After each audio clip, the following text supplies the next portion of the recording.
Yeah, still absorbing it. I think it was a cool moment at practice today. Yeah, again, another one of those recognitions that you don't really set out to achieve in a lifetime. You just go about your day-to-day business, I guess, and be who you are. But the recognition is cool. I think the coolest thing about it is, it's your peers, it's your teammates, the players that you play against who vote, and knowing that is pretty cool. But I think it's, just, I guess, a credit to my family, my parents, my upbringing, my culture specifically, and all the values that I have been taught growing up, and now in a position to be able to inspire others to, love the game, respect the game, and go about it in a manner, that is respectful. So, yeah, it's cool.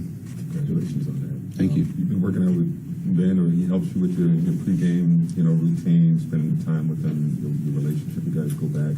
What's the communication been like as he ramps up, involved in scrimmages, and hopes to make an appearance in this series? Yeah. The challenge in front of him. Yeah.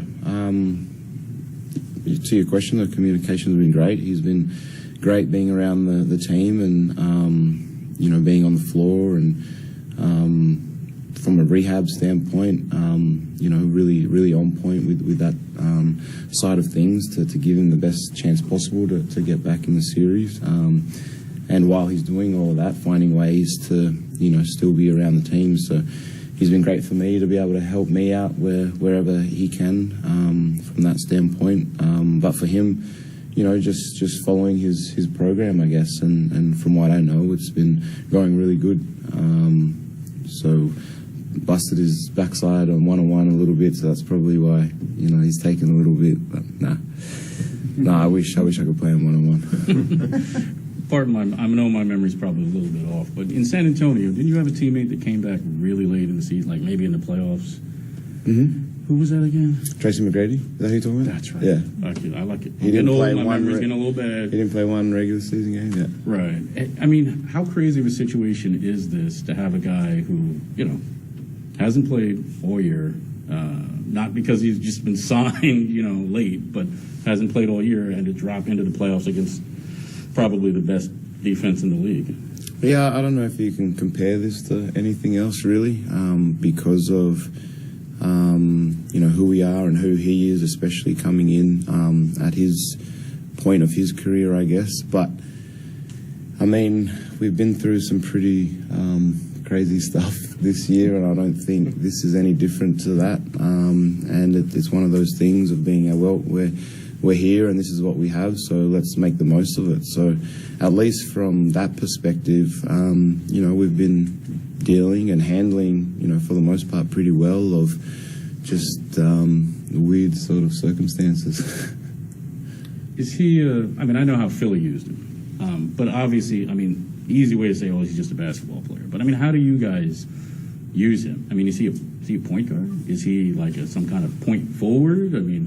How does he fit in with what you guys are doing? We'll see. I'll see at the same time that you'll see is what I'm guessing. I think I can have my opinion here, but I think just his talent, his physicality, his basketball IQ, being able to handle the ball, being able to whip that thing around and find shooters, his physique on defense and being able to guard 1 through 5, how strong and long he is defensively. You can just imagine getting a stop or getting a defensive rebound and him out on the break. I think there's a lot that he can bring to the team that we probably don't have at the moment. So him just being who he is, I think has the opportunity to just slide in there. Now, of course, that's who he is, coming into a series halfway through against a really good Boston team, especially defensively. That's what we have. But like I said, it's the task at hand for us, and we gotta run with it. We got no other choice. Thanks, Ed. Thanks. Cheers.